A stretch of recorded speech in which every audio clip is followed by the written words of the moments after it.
Perkenalkan, nama saya Fiona. Saya mahasiswa angkatan 2021 Program Studi Ilmu Administrasi Negara, Fakultas Ilmu Sosial dan Ilmu Politik di Universitas Palangkaraya.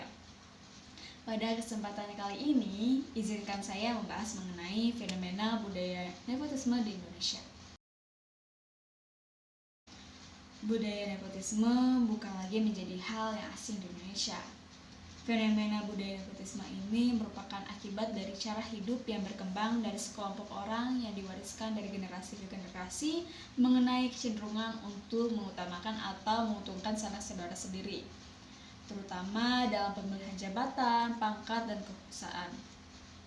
Contoh yang bisa kita ambil adalah dari tindakan saat perekrutan karyawan baru di suatu perusahaan yang berdasarkan kekerabatan dan bukan berdasarkan kemampuannya. Istilah kasarnya yaitu masuk lewat orang dalam. Teori yang relevan dengan pembahasan saya mengenai fenomena budaya nepotisme yaitu teori kekuasaan dari Foucault dan teori hegemoni dari Antonio Gramsci. Teori kekuasaan dari Foucault yang disebut knowledge and power. Bagi Foucault, kekuasaan dan pengetahuan tidak dilihat sebagai entitas yang independen, tetapi saling terikat erat. Pengetahuan merupakan pelaksanaan kekuasaan dan kekuasaan merupakan fungsi dari pengetahuan. Teori kekuasaan seperti yang dimaksud dalam The History of Sexuality volume 1, yakni yang pertama, kekuasaan bukan sesuatu yang didapat, diraih, digunakan, atau dibagikan sebagai sesuatu yang dapat digenggam atau bahkan dapat juga punah, tetapi kekuasaan dijalankan dari berbagai tempat dari relasi yang terus bergerak. Yang kedua, relasi kekuasaan bukanlah relasi struktural hierarkis yang mengandaikan ada yang menguasai dan yang dikuasai. Yang ketiga, kekuasaan itu datang dari bawah yang mengandaikan bahwa tidak ada lagi distingsi binary oppositions karena kekuasaan itu mencakup dalam keduanya. Yang keempat, relasi kekuasaan itu bersifat intensional dan non-subjektif.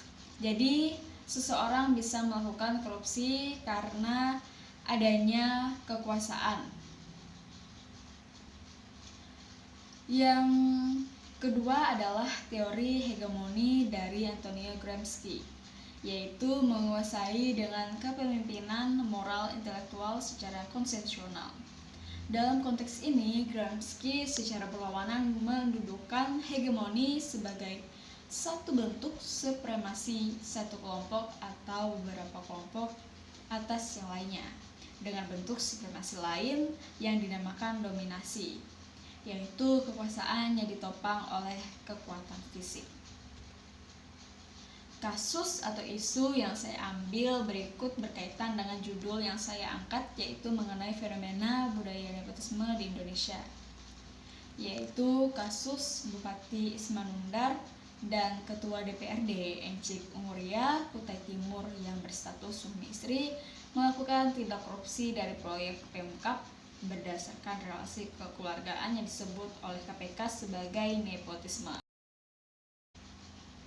Dari kasus ini, menurut saya, tindakan nepotisme ini dapat terjadi karena adanya kekuasaan yang besar dan dapat dikendalikan oleh seseorang atau sekelompok orang yang memiliki kekuasaan tersebut.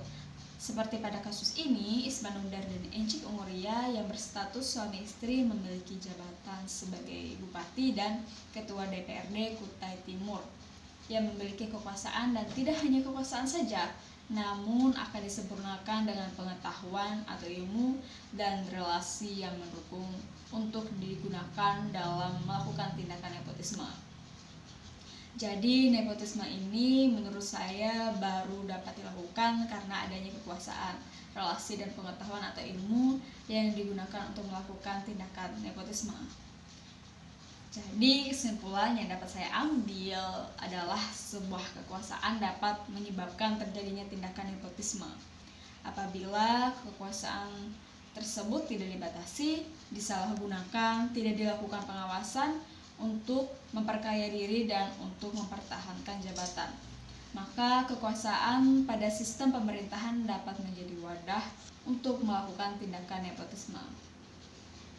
Demikian pemaparan dari analisis saya mengenai fenomena budaya nepotisme di Indonesia.